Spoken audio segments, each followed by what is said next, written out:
لاہور سے وکاس احمد صاحب کا ہے اور یہ پوچھتے ہیں کہ وضو میں سر کا مسح کرنے کا مسنون طریقہ کیا ہے؟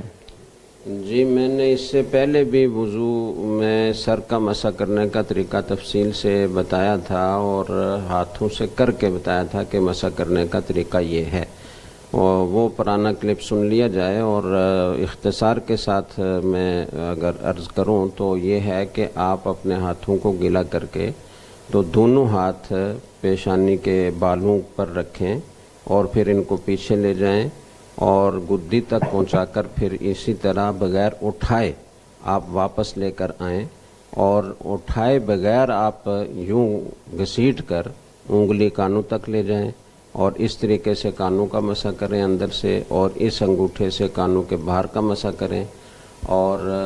گردن کا جو مسح ہے اس کے لیے بعض حضرات تو یہ فرماتے ہیں کہ نیا پانی لیں اور ہتھیلی ہی سے مسح کریں، اور بعض حضرات یہ کہتے ہیں اور اکثر فقہاء نے یہ لکھا ہے کہ انگلیوں کی پشت سے گردن کا مسح کریں یوں۔ تو یہ طریقہ ہے جی مسح کرنے کا۔ جزاک اللہ مفتی صاحب، آپ نے